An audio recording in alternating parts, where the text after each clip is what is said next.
Hey, everybody. You are about to hear a brief retelling of the movie Dune, Part 1.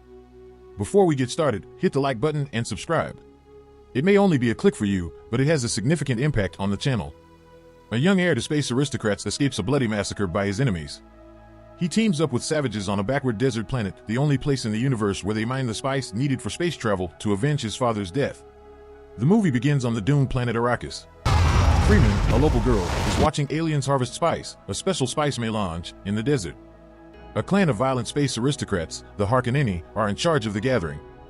As they frolic in the sands, they temporarily attack the gatherers, destroying harvesters and extraction machines, and taking refuge in caves from retaliatory attacks.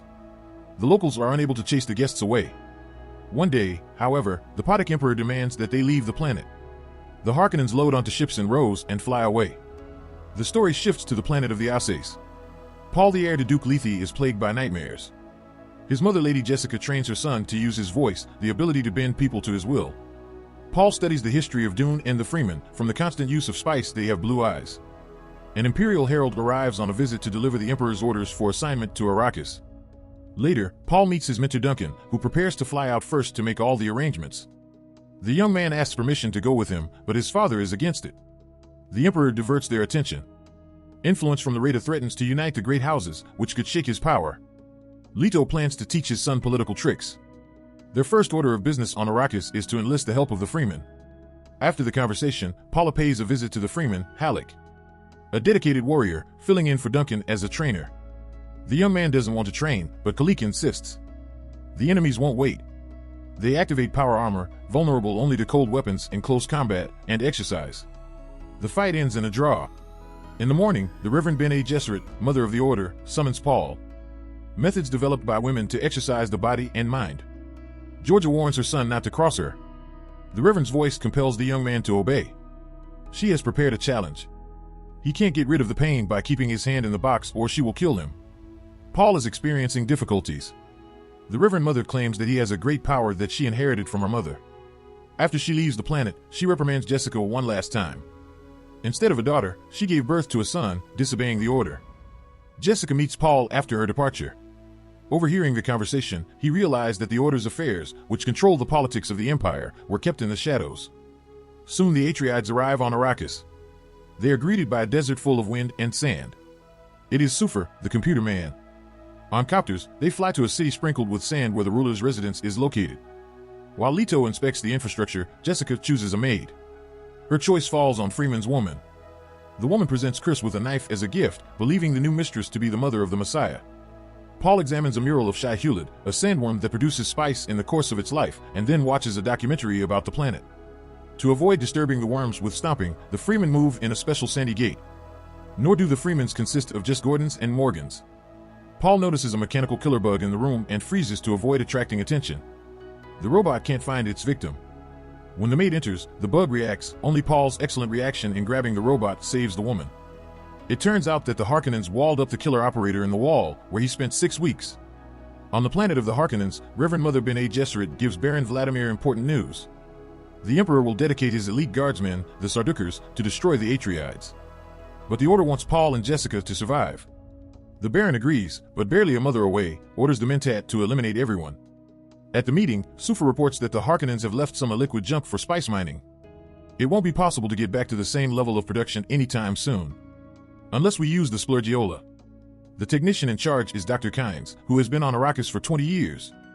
The inventory is interrupted by a dual copter. He reports that he lived for 4 weeks with the Freemen in Sitch, an underground city of about 10,000 people. There are plenty of such settlements, which disproves the Harkonnens' misconception that the Freemen are at most 50,000. At the same time, they are excellent fighters. Duncan barely defeats them to gain their trust. Stilgar, the leader of the Stitch, was brought in by Duncan. The guard got angry when the guest spit on the table. But for nothing. According to the desert dweller, sharing his bodily moisture was a sign of respect. Like Duncan, Summer also spits on the table. Duke points out that they are not Harkonnens and want to be friends. In response, Freeman suggests collecting spice rather than looking for people in the sands. Later, at the barracks, Duncan talks about his interactions with the Freemen. He tells how delighted they were when he brought back unusual things from them. After becoming part of the desert, its inhabitants learn to live. In the morning, the Duke, his son, and the guards go to Dr. Kynes for an orientation. The doctor, checking the suit, nearly bumps into the guard's knives, but Summer lets him make sure the clothes are in order. Nyes notices that he's half-chalked on a Freeman desert suit, which brings the prophecy to mind. The copters carry them over the frozen dunes, a sea of sand passing below. Spotting a pillar of sand, a harvester growler is found from Reyes. Sucking out the spice, he discards the remnants. Duke notices a moving wave in the distance, a sandworm preparing to attack. Kynes calls a tow truck. When it arrives, it turns out that one clamp has failed and can't secure the car. Summer decides to rescue the crew, for which all 3 copters land. Paul and the others go out to retrieve the men, stepping on the real sand of Arrakis for the first time. Scooping up a handful, he sees it glisten in the sunlight. Harvester's crew gets out of the vehicle and runs towards the copters. Paul helps with directions as they are hit by a gust of wind that lifts the sand. Breathing into the spice, the young man catches a vision, but Halleck brings him out of his trance just in time, managing to get him to the copter before the worm begins to absorb the source of the annoying vibrations. As the men take off, they see the worm disappear into a huge maw full of long teeth. At home, after being examined by Dr. Yu, Paul confesses to his mother that he saw the blue-eyed Freeman girl in a vision. He also saw Lady Jessica herself, with eyes blue from the spice and an infant in her arms. The young man believes that the mother is pregnant. What surprises her is that she herself is not aware of it. But a talent for clairvoyance prevents Paul from learning that the Emperor's personal army, the Sardaukars, are preparing to send to Arrakis to help the Harkonnens destroy the Atreides. Jessica goes to see her husband, who is concerned. Will she protect her son if it goes against Bene Gesserit's will? After the rebound, someone paralyzes the guards with gunfire. The attacker disables the defense shields and power. Summer sees glimmers of lights in the window and goes to check. Noticing a wounded maid, he turns on the force field. But it doesn't work against the paralyzing dart. The immobilized Duke sees that Dr. Yu is the traitor. The guards sound the alarm. There's a bombardment from orbit. The Air Force is destroyed before it can take to the air. Deprived of transportation, the Atreides take the fight to the ground, where they land on Harkonnen. The guards valiantly hold off the enemy on the stairs, not noticing the Sardaukar landing behind them, interrupting the course of the battle. The attackers capture the residence. Rabin executes the prisoners while the Sardaukars prowl the building. Duncan dashingly massacres the guardsmen, rushing to Paul's aid. But his room is empty, as is Lady Jessica's. Duncan sneaks to the airfield, where he kills several of the intruders. After scaring the others away, he hijacks a copter and flies away, dodging an orbital laser. Dr. Yu explains that the Harkonnens have his wife. He takes the seal of Summer, promising to give it to Paul. Meanwhile, the Duke himself is implanted with a poisoned tooth. When Baron Vladimir approaches, all he has to do is clench his jaw and exhale. He will die, but he will take the hateful feud with him. In the dining room, the Baron invites the naked Summer. Reuniting Dr. Yu with his wife, Vladimir kills him. The next step is to put on power armor and bend over for Summer. His goal is to interrupt the years-long conflict with the complete destruction of one side. Summer bites open the pill and exhales the poison. Its power is enough to destroy everyone in the building. Paula and her mother are captured by 3 Harkonnens, who take them to the desert to leave them there to die. The young boy tries to speak, but cannot. The mother, whose sign language is riveting, tells him to pick a different tone. Paul convinces Thug to remove the gag. Remove the gag. Afterward, Jessica, who has more experience, forces the Harkonnens to interrupt each other. The copter malfunctions after landing. They watch the attacked city burn from the Barkhan. Afterwards, taking a survival kit prepared by the doctor, they pitch a tent to wait out the sandstorm. Paul inside the kit finds a ring, his father, and useful gadgets. Inhaling spice, the young man sees the Sardaukars converge in battle with the Freeman. The latter is led into battle by himself with eyes blue from abuse. He is also stabbed by a girl. After fussing about his destination in the morning, the young man turns on his power device and they get out from under the collapsed sand. They are picked up by Duncan, who finds them in the desert with the help of Dr. Kynes. They head to an abandoned environmental station where the Freemen have set up base. Paul tells them what is great, and the houses are afraid of what has happened. The Sardaukars are secretly killing them. He asks Dr. Kynes to act as a witness to unite the houses against the Emperor. To prevent this from ending in war, Paul offers a way out. He marries the Emperor's daughter and becomes heir to the throne. To do this, he needs to get off the planet, with the help of the Freemen, who in return will be brought to the paradise promised by the prophecy. He asks the ecologist to help. The Sardaukars, having figured out their location, land on the base. Having smelled them, the Freemen ambush them by hiding in the sand. Duncan hears the sounds of battle and prepares to hold his defenses to give Paul time to get away. The young man recalls a prophetic dream in which his mentor dies and wants to help him, but he shuts the door. While the doctor opens the secret trapdoor, Duncan fights a squad of guardsmen, multiplying them by 0. The last one manages to pierce him with his blade, and new ones are on the way. The Sardaukars pry open the locked door with a laser as the wounded Duncan gets up and continues the carnage on moral willpower before finally dropping dead. In the tunnel, the doctor tells Jessica and Paul to run to a two-seater copter and fly into the storm at 5,000 meters, where the wind strength is weaker. She herself will take a different route. Once out on the sand, the doctor turns on the thresher to attract a worm.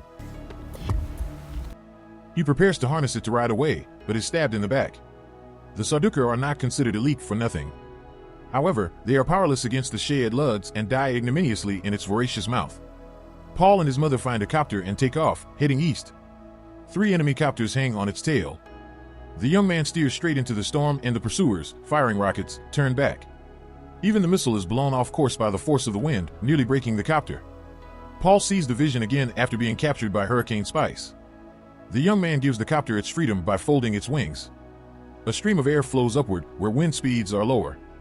There, breaking out of the hurricane, Paul turns on the engines and prepares for a hard landing due to his lost wings. Baron Vladimir escapes the poison under the ceiling in the dining hall where everyone died. His subordinates place him in a healing capsule of black slurry until he recovers fully.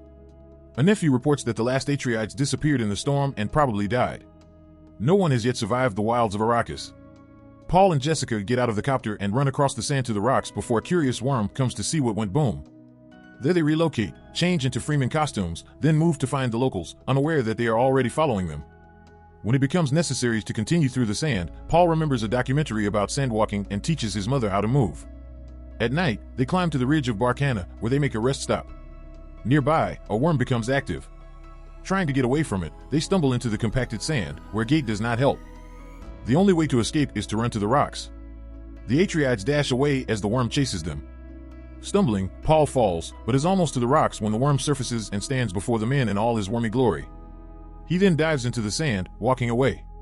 Running back higher on the rocks, the young man notices someone distracting the beast with a thresher. He realizes they are being followed. The Freemen, led by Stinger, show themselves. They want to kill the outsiders to get their bodies in the water. But the ringleader says the boy must not be touched. He's the chosen one. The others don't believe this. Stilgar decides that Paul can be re-educated. However, the woman is too modest. He attacks Jessica, who confronts him and allows her son to escape. Stilgar takes on the strangers in Siege, knowing that Bene Gesserit's sister is in front of them. Freeman calls out to Paul, who is sitting upstairs with a gun, and turns out to be the girl he saw. Her name is Cheney. One of Jaime's warriors demands a rematch as the Freemen prepare to go into town. Jessica's victory over Stilgar strips him of his role as leader. Paul joins the fight in his mother's place. Cheney corrects him by pulling a knife out of a sandworm's tooth, admonishing him that he will receive a dignified death. In the circle, Atreides greets his opponent with a family gesture, whereupon the stabbing begins. Paul snatches at his nose before getting into a rhythm. He stops his blade in close proximity to his opponent time after time, feeling sorry for him. He's never killed anyone before. James goes into a rage, believing Janet to be taunting. Paul has to counterattack with a killing blow. The Freemen congratulate him on his victory. Stilgar says he can't win. He belongs with them now. Her son suddenly refuses her request to help her get off the planet. He devises an alternative strategy. As his father advised, find a connection to the locals and learn their power. At dawn, the Freemen take the corpses for recycling. A rider crosses the desert on a sandworm after Atreides. Exactly the same strength of the Freemen.